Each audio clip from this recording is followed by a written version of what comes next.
두 번째 강의는 로마서 1장 1절에서 17절까지의 내용입니다. 하나님의 의의 계시로서의 복음이라는 주제를 담고 있습니다. 먼저 로마서 1장 1절에는 복음과 바울 자신과의 관계를 나타내주고 있습니다. 예수 그리스도의 종 바울은 사도로 부르심을 받아 하나님의 복음을 위하여 택정함을 입었으니, 사도 바울은 자신을 세 가지 단어로 표현합니다. 첫째, 예수 그리스도의 종이라 표현했고, 두 번째, 자신이 사도로 부르심을 받았다 설명했고, 또 세 번째, 하나님의 복음을 위하여 택정함을 받은 사람이다. 복음을 위하여 택정함 받은 사람이다. 이렇게 세 가지로 자신을 소개합니다. 이 바울의 자신의 소개가 왜 중요합니까? 우리 현대인들은 상대방의 이름을 먼저 쓰고 또 제일 끝에 자신의 이름을 씁니다. 그러나 고대에서는 반대로 편지를 쓰는 사람이 자신에 대하여 먼저 알리고 또 그 다음에 받는 사람의 이름을 씁니다. 사도 바울의 여러 서신 가운데 그 자신에 대한 소개가 가장 길면서도 또 비중 있게 다루는 것이 바로 로마서입니다. 그 이유는 이 복음과 바울 자신의 관계를 설명함으로써 이 로마서를 설명하고자 하는 것이죠. 그냥 일상적인 문안 인사가 아니라 복음을 설명하는 통로로서 자기 자신을 대입하여 설명하려 하기 때문이라고 말할 수가 있습니다. 첫 번째, 그리스도 예수의 종이라 이렇게 먼저 설명을 했습니다. 종은 헬라어로 둘로스라고 하죠. 그것은 우리말로 노예입니다. 사도 바울이 자신을 소개하는 첫 번째 단어로 종이라는 단어를 설명한 것은 매우 로마에 있는 성도들에 대한 배려를 느낄 수 있는 단어입니다. 왜냐하면 로마 시대에 많은 사람들이 노예 신분이었고, 그리고 로마 교회에 있는 이방인들 가운데도 상당수가 노예 신분이었기 때문입니다. 로마의 노예들은 강제적으로 노예가 되었지만 바울은 자발적으로 사랑으로 인해서 스스로 노예가 된 사람입니다. 그러나 이 종이라는 표현 속에 우리는 이 사도 바울이 자신이 복음을 위하여 맡은 이 직책에 대한 어미와 또 겸손한 마음을 우리는 느낄 수가 있습니다. 누구의 종이냐가 그 사람의 신분을 의미하는 것이기 때문입니다. 고귀한 직책을 가진 사람의 종이라면 그 종 또한 고귀한 일에 참여하고 있기 때문이죠. 그리고 종이라 함은 그 주인의 뜻에 100% 순종하는 자이기 때문입니다.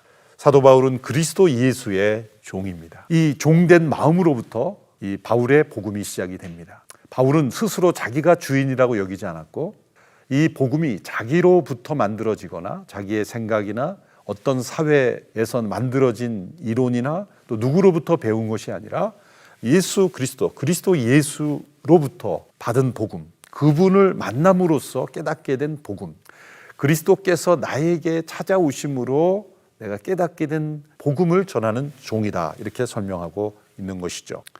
두 번째 단어는 하나님의 복음을 위한 사도로 내가 부르심을 받았다. 사도란 헬라어로 아포스톨로스라고 합니다. 보냄을 받았다는 뜻입니다. 부활하신 예수님께서 직접 바울을 사도로 부르셨습니다. 사도행전에 그 내용이 잘 나타나 있습니다. 사도 바울이 이 예수님을 믿는 자들을 핍박하려고 다메섹으로 그들을 잡으려고 가는 중에 부활하신 예수님께서 나타나셔서 사울아 사울아 어찌하여 내가 나를 핍박하느냐라고 말씀하셨습니다. 너무나 뚜렷한 그 부활하신 예수님의 임재 앞에 사도 바울은 그 눈에 비늘이 벗겨지고, 그리고 자신이 부활하신 예수님의 몸된 교회를 핍박하고 있다는 걸 깨닫게 됩니다. 그리고 예수님께서 그를 사도로 직접 부르셨습니다. 그러한 체험이 있었지만 많은 이들이 이 바울의 사도권에 대하여 의문을 가졌고 실제로 공격했습니다. 그래서 바울의 서신서들을 보면 바울은 언제나 강조합니다. 부활하신 주님께서 나를 직접 사도로 부르셨고 그리스도의 사도된 나 바울은 이란 호칭을 계속 반복함으로 자신의 사도권을 강하게 변호하죠. 그러나 바울의 사도직은 그의 삶과 사역을 통해서 증명됐습니다. 자, 처음에는 종이라 이렇게 자신을 호칭했고, 두 번째로 사도라고 불렀습니다. 자신이 종이기 때문에 사도가 될 수 있는 것이죠. 그러므로 모든 사도는 반드시 종입니다. 그러나 모든 종이 다 사도가 되는 것은 아닙니다. 이 사도는 종들 가운데서도 특별히 보냄을 받은 자로서 사도가 되는 것이죠. 그래서 사도 바울은 그리스도 예수의 종일 뿐만 아니라 특별히 그 가운데서 보냄을 받은 종으로서 사도로 하나님의 복음을 위하여 부르심을 받았다고 자기를 소개하고 있습니다. 사도 바울은 자신을 사도로서 설명할 때 염두에 두고 있는 생각들이 있었을 겁니다. 왜냐하면 당시에 거짓 사도들이 등장하고 있었죠. 또 사꾼 목자들도 등장하고 있었습니다.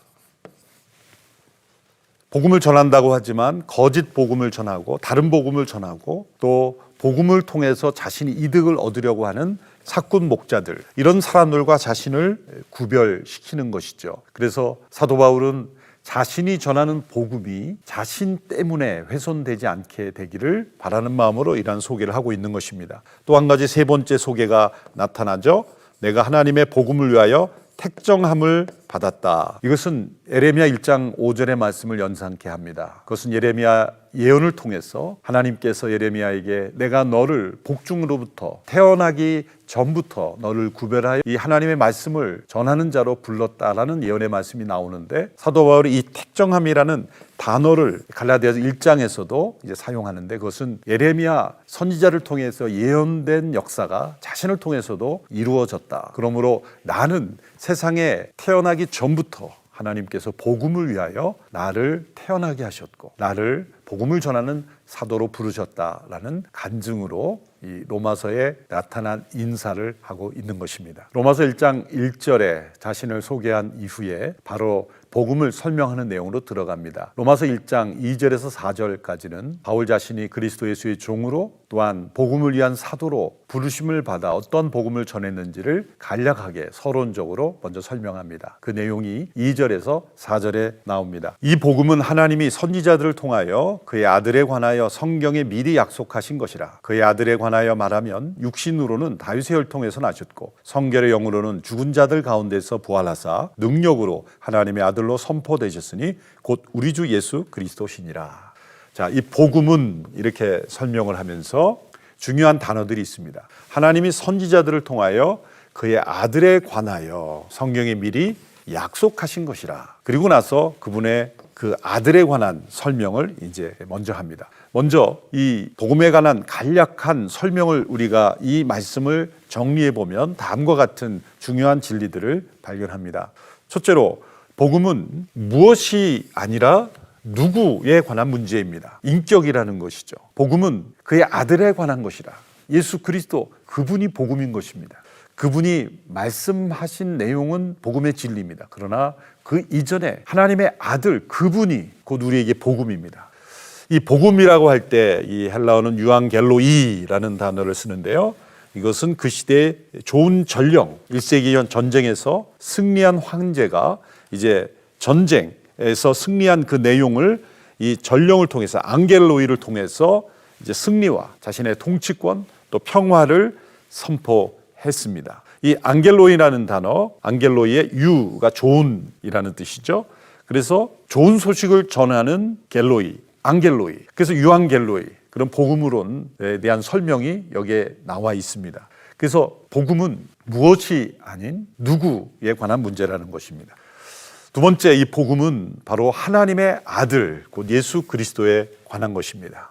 복음의 내용은 하나님의 아들입니다. 복음은 개념이나 철학이 아니라 한 분에 관한 것입니다. 그분은 하나님의 아들이신 예수이십니다. 복음이 가리키는 것은 한 가지, 하나님의 아들, 예수 그리스도에 관한 지식입니다. 성경 전체가 그리스도를 가리키고 있기 때문입니다. 로마서 1장 3절에 4절의 내용이 바로 그런 내용이죠. 자, 이제 그분에 관한 구체적인 설명을 합니다.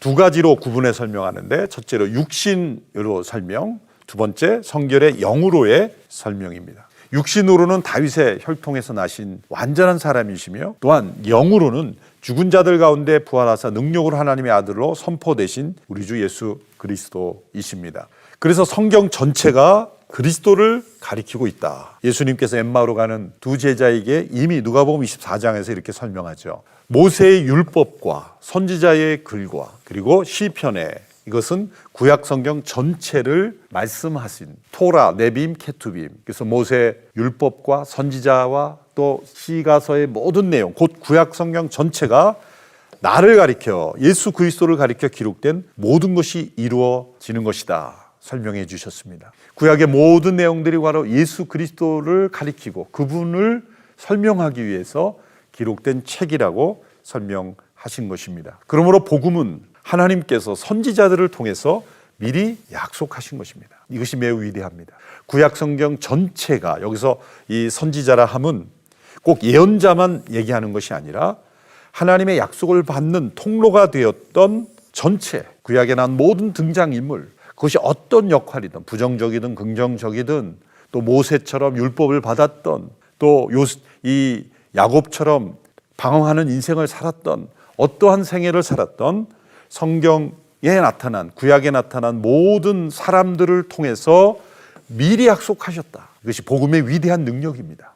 복음은 하루아침에 땅에 떨어진 것이 아닙니다. 역사를 통해서 미리 우리에게 약속된 것입니다. 그 약속의 성취의 중심으로 오신 분이 바로 예수 그리스도이십니다. 그래서 복음은 약속의 성취를 통해 우리에게 주어진 것입니다. 복음은 육신으로는 다윗의 후손, 영으로는 부활을 통해 인정되신 주 예수 그리스도에 관한 기쁜 소식입니다. 다윗의 자연적 혈통을 통해 오신 예수님은 곧 성령으로 다시 부활하셔서 하나님의 아들로 드러나신 분이십니다.